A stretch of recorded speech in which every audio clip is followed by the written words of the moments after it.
कौन ले रहा है यहाँ पर? वो जो लाल टी शर्ट वाला देख रहे हैं, वो लाल टी शर्ट वाला देख रहे हैं। कितने गाड़ी आ रहे हैं डेली? डेली का नहीं कर सकते। आप बिहार से ले आ रहे हैं ना? पर गाड़ी का कितना पड़ रहा है? वो बताएगा, वो देख रहे हैं लाल टी शर्ट वाला। প্রশাসনের নজর এড়িয়ে বীরভূমে ঢুকছে ঝাড়খণ্ডের বালি। হ্যাঁ, ঠিকই শুনেছেন, ঝাড়খণ্ড এবং বিহার থেকে খুব অল্প দামে বালি ঢুকছে বীরভূমের রামপুরহাটে। বিশেষ করে নারায়ণপুর সুরিচোয়া হয়ে এই বালি আসছে বীরভূমের রামপুরহাটে। প্রচুর পরিমাণে বালি এই বীরভূমে ঢুকছে অল্প দামে, যেখানে স্থানীয় বালি ব্যবসায়ীরা পড়েছেন সমস্যায়। অন্যদিকে বর্ষাকালে যখন বীরভূমের বিভিন্ন বালিঘাট বন্ধ রয়েছে প্রশাসনিক নির্দেশে, ঠিক সেই সময় প্রচুর পরিমাণে বড় বড় ডাম্পারে করে এই বালি আসার ফলে যেমন রাস্তার ক্ষতি হচ্ছে, ঠিক সেই সময় বালি ব্যবসায়ীরাও পড়েছেন সমস্যায়। তাই প্রতিবাদ উঠেছে, এই বালি কেন ঝাড়খণ্ড থেকে আসবে, বীরভূমের বালি কেন বীরভূমে ব্যবহার হবে না। এখানেই বড় প্রশ্নচিহ্ন। তাহলে কি প্রশাসনের কোনো নজরদারি নেই, নাকি প্রশাসনের অবৈধ এই বালি ক্ষেত্রে কোনো মদত রয়েছে? এখন সেটাই প্রশ্নচিহ্ন। এর আগেও আমরা বীরভূম পোর্টালে খবর করেছিলাম, যেখানে বালি ব্যবসা বন্ধ হয়েছিল, অবৈধ পথে বালি আসছিল বীরভূমে। আবার নতুন করে এই বালি ব্যবসা চলছে প্রশাসনের নাকের ডগায়। তাই রামপুরহাট এলাকায় ক্ষোভে ফুঁসছেন স্থানীয় মানুষজন। पुलिस रोकता नहीं है यहाँ पर? पुलिस चालान है? चालान है? हाँ, कहाँ का चालान है? चालान कहाँ का है?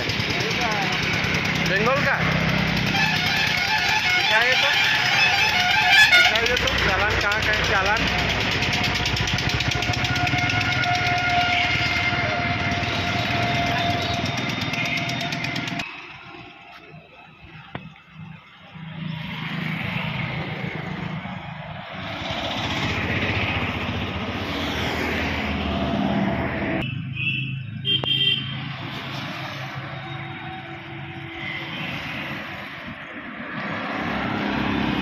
অভিযোগ, আমরা রামপুরহাট সাব ডিভিশনে যেসব ট্রাক অ্যাসোসিয়েশন বা ট্রাকের যে অনার আছি, তারা আমরা বিশাল সমস্যায় পড়েছি। তার কারণ বিহার থেকে শয়ে শয়ে গাড়ি বালি নিয়ে আসছে, ওখানকার লোডিং হচ্ছে আপনার 600 টাকা টন। তা একই নদীর বালি ওখানে বিহারে 600 টাকা টন, আমাদের বেঙ্গলে কী করে 1500 টাকা টন হয়? কারণ এতে তো কোনো ক্যারিং খরচ নাই। হ্যাঁ, নদীর তো কোনো ক্যারিং খরচ নাই। তাহলে ওরা যদি 600 টাকায় টন বালি কিনে এনে আমাদের এই বেঙ্গলে ওরা বিক্রি করছে 55 থেকে 60,000 টাকায়, যেখানে আমাদেরকে বালির ঘাটে বালি লোডিং করতে হচ্ছে 60,000 টাকায়। তাহলে আমরা কিভাবে এই গাড়ি ব্যবসাটা চালাবো? ওরাও যে ট্যাক্স দিচ্ছে, আমরাও ট্যাক্স দিচ্ছি, আমরা বেশি ট্যাক্স দিচ্ছি বিহারের থেকে। আমাদের বেঙ্গলের ট্যাক্স হচ্ছে অনেকটা বেশি। তাহলে আমরা কিভাবে গাড়িটা চালাবো? আমাদের সমস্ত গাড়ি দাঁড়িয়ে গেছে।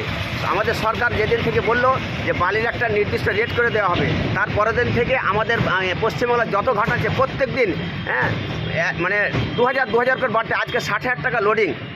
এবং সরকার বলছে কোনো জিনিস বৈধ চলতে দেবো না বলে গাড়িওয়ালাদের ওপরে বিশাল প্রেশার আসছে। কিন্তু আমরা সরকারকে রাজস্ব দিয়ে ঘাটে বালি লোড করছি, সেই ঘাট মালিক ওই ঘাটের চালান না দিয়ে অন্য ঘাটের চালান দিচ্ছে।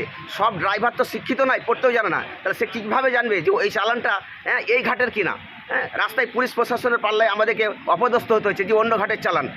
আমরা তো যে ঘাটেরই চালান হোক, সরকারকে তো আমরা রাজস্ব দিচ্ছি এবং ওই রাজস্ব ওই চালানের প্রতি একটা নির্দিষ্ট টাইম করে দিচ্ছে। তাহলে বলেন এত যানজটের ভিত্তিতে কি করে আমরা ওই গাড়িটাকে টাইমের ভেতরে নিয়ে আসবো? যখন 2 মিনিট ফেল হয়ে যাচ্ছে তখন পুলিশ প্রশাসন বলছে তোমার টাইম শেষ হয়ে গেছে, তোমাকে ফাইন লাগবে 1 লক্ষ টাকা। তাহলে বলুন যে আকাশে প্লেন চলছে, সে টাইমে যেতে পারছে না, ট্রেন ফাঁকা যেতে টাইমে যেতে পারছে না, তাহলে এই এত যানজটের মধ্যে কি করে গাড়ি একটা টাইমের ভিতরে আসতে পারে? তাহলে আমাদেরকে ড্রাইভারকে বলতে হবে যে দাঁড়ানোর সামনে তাকে মানে চাপিয়ে দিয়ে তাহলে টাইম তুমি ফলো করো। সরকার তো দেখতে পাচ্ছে যে সিউড়ি যে তিলপাড়ার ব্রিজের এবং সিউড়ি যে রেলগেটের এত যানজট, 4 ঘন্টা 5 ঘন্টা 8 ঘন্টা পর্যন্ত ওখানে যানজট হয়। তাহলে ওই যানজটকে অতিক্রম করে কীভাবে টাইম আমরা ফলো করে গাড়ি এখানে ভরবো বলেন? এখন কি সমস্যা? এখন সমস্যা হচ্ছে বিহারের শয়ে গাড়ি ঢুকে এখানে আমাদের ব্যবসাটাকে চোপাট করে দিচ্ছে। কারণ ওরা এখানে 60 থেকে 55,000 টাকায় বালি এখানে খালি করছে, যেখানে আমাদের লোডিং পয়েন্টে 60,000 টাকায় লোডিং করতে হচ্ছে। তাহলে এর সমস্যা একটা সরকার না করলে আমরা সমস্ত গাড়ি কিন্তু কতদিন ধরে চলছে? মোটামুটি ধরেন 15-20 দিন থেকে ওটা আগে 1-2টো আসছিল, কিন্তু এই এখন দিন 10-এর ভিতরে শয়ে গাড়ি ঢুকছে, যা আমরা গাড়ি চালাতে আর পাচ্ছি না। প্রশাসনকে জানিয়েছেন? হ্যাঁ, প্রশাসনের কাছে গেছিলাম, ওনারা বলছেন নাকি না আমাদের কিছু করণীয় নয়। হ্যাঁ, কারণ ওরা বিহার থেকে কাগজপত্র যেটা আছে সেটা সঠিকভাবে নিয়ে এসছে। হ্যাঁ, ওদের চালান হচ্ছে 24 ঘন্টা টাইম, আমাদের বেঙ্গলে হচ্ছে 12 ঘন্টা টাইম। সরকার বলছে এক দেশ এক আইন এক সব কিছু। তাহলে বিহারে যদি 24 ঘন্টা চালানের টাইম পাই, তাহলে বাংলার গাড়ি আমরা কেন 24 ঘন্টা টাইম পাবো না?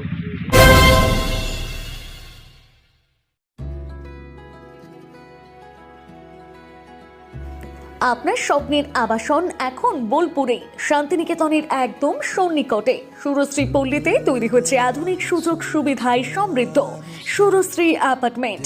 এখানে পাবেন সকল ফ্ল্যাট 2 বেডরুম যুক্ত, কমিউনিটি হলের সুবিধা, শান্ত নিরাপদ পরিবেশ।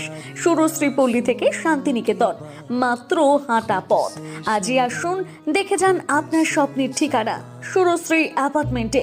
সীমিত সংখ্যক ফ্ল্যাট, তাই দেরি না করে যোগাযোগ করুন এখনই। স্বপ্নের বাড়ি শুধু আপনার জন্য। যোগাযোগ 9434122043 অথবা 7584895832। বোলপুরে একমাত্র বস্ত্র সম্ভারের স্পেশাল কালেকশন, স্পেশাল মানুষজনের জন্য। পরিবারের সকল সদস্যের জন্য কেনাকাটা করতে চলে আসুন রাধাশ্যাম আগরওয়ালা সুশীলের দোকানে। আপনার মন মতো পোশাকের সম্ভার নিয়ে হাজির আমরা। মহিলাদের জন্য হাল ফ্যাশনের নতুন কালেকশন, পুরুষদের জন্য আকর্ষণীয় ডিজাইনের বিপুল সম্ভার। এছাড়াও বাড়ির কচি কাচাদের জন্য রয়েছে বিপুল পোশাকের সম্ভার। এক জায়গাতেই এক ছাদের তলায় পরিবারের সকলের জন্য পাবেন বিভিন্ন ধরনের পোশাক। বোলপুরে বস্ত্র ব্যবসায়ের একমাত্র ভরসা রাধাশ্যাম আগরওয়ালা সুশীল। যোগাযোগ Radhashyam Agarwala Sushil, Santiniketan road, Bolpur. Phone number 7908094539।